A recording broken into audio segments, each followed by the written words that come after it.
Hello, this is Julie from Bubbleberries Crafts. Thank you for joining me. Today I wanted to bring you something a little bit special.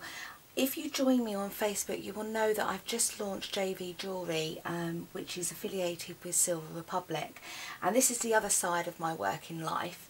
And I wanted to combine both my Stampin' Up and my Silver Republic and bring you a video probably once a week, maybe on a Saturday, which will showcase a piece of jewellery as well as a tutorial for making a little gift box or a card. So today this is our first Stampin' Up meets Silver Republic, and today I have a beautiful 5-chained snake chain necklace, and on the end of each of the cascades is a beautiful little heart that sits on the end. This is absolutely stunning, this piece of jewellery. It's not very bright in here, so I don't know if you can see the way that it shines and shimmers. But this is a necklace that I've chosen to show you today, and I will of course put a link in the See More so that you will be able to go over and take a look at the other ranges available from JV Jewellery. So to go along with that, with the Stampin' Up side, I have a lovely little gift box, and to match this card, and the reason for the greys and the blacks is because of the colouring of Silver Republic. It's all sort of silvery and the black, so I thought I would show you how to make this little box today. It just has a little belly band which slips off, and the box opens up like this, so it's ideal for little gifts or treats, or maybe even a little piece of jewellery. So I'm going to show you how to make this. So I need to, oops, pop this all, I'll sort that in a minute, pop this all to one side and we can start. So to do this you will need a piece of cardstock, and this needs to measure 4 inches by 7 2/8. And before we do any scoring, we're going to do some stamping, and I'm bringing in the Smoky Slate ink, and I'm using the Painted Petals stamp set, and I'm using the little buds up the top here. So just popping it into your ink and just randomly stamping wherever you would like to, all over your cardstock, just to sort of fill up all the spaces. You can build it up as much or as little as you would like. Okay, then once you're happy with that, we can bring the scoreboard in.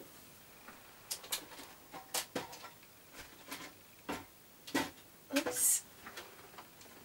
There we go, sorry. Don't worry about any of the sizes, the scoring or the measurements. Just click on the See More and there will be a link that will take you straight over to this project, and all the details will be there for you. So with your cardstock in the Simply Scored with the long side at the top, we need to score at 3/4, 3 2/8, 4, and again at 6 1/2. Then rotating your cardstock so the short side is now at the top, score again at 3/4 and at 3 2/8. And then that's all the scoring done. We can then come along and burnish all of our score lines to give us that crisp edge to our box.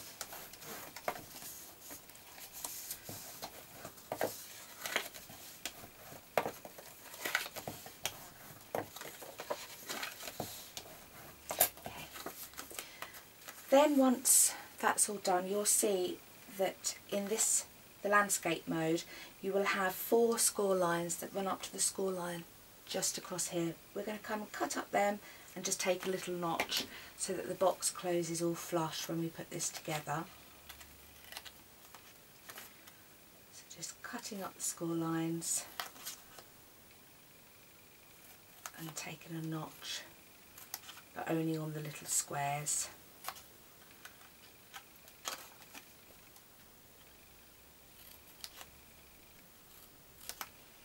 And we can rotate and do exactly the same on the other side.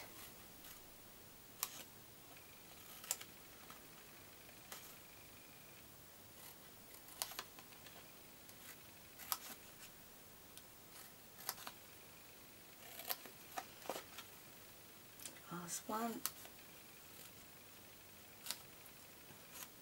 Oops. There we go, get rid of all these chippy bits. Okay, then when you're looking at your box, and the way that it goes together is that the top will fold over. You can choose at this point which you'd like to have as your top and your bottom. I'm going to choose this as being my top.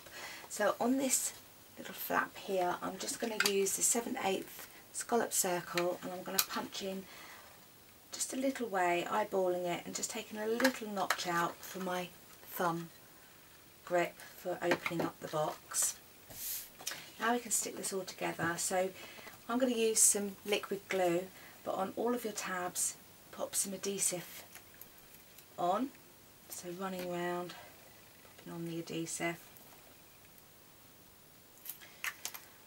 and then we can start building this all together. So taking in your tab, lining up the side and sticking that into place, and then just keep doing that all the way around. Obviously where you've got your notch will become your top, so we can push that out of the way, bringing these tabs to meet the bottom.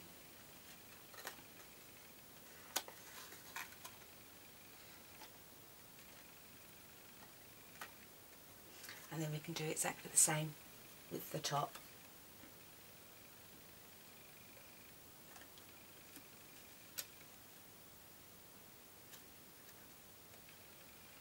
And then that's our box complete, and we can go on now to do the decoration.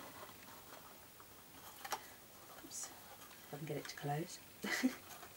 There we go.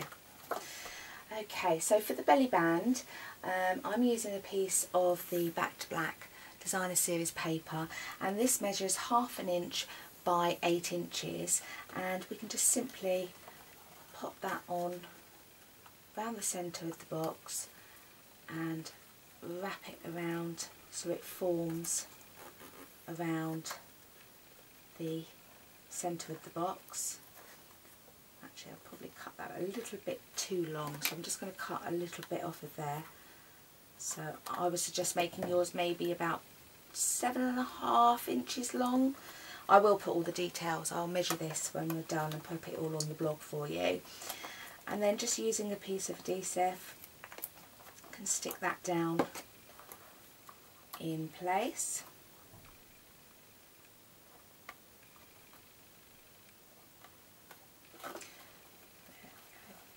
And then you can take this back off and just mould it around the box so that it sits nicely. Then you'll notice with this one that I've actually heat embossed my sentiment on there, which has come again from the Painted Petals You Are Amazingly Amazing.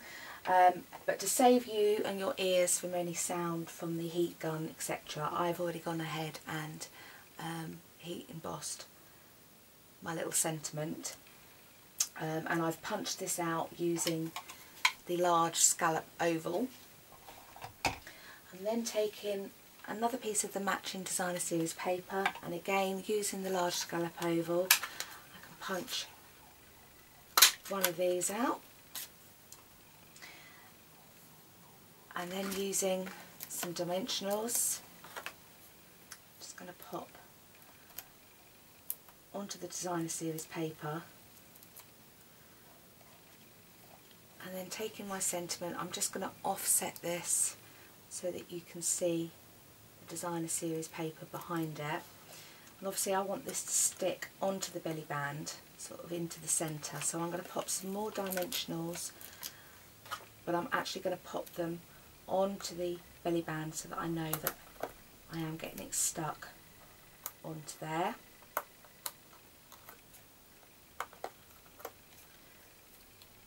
And then just popping that on to the belly band like that. I've also gone ahead and just pre-tied a little bow, and using a glue dot I'm just going to pop this on. Oops. Just going to pop that on there at the top, and then to finish that all off I'm taking one of the large rhinestones and I'm popping that actually onto the bow,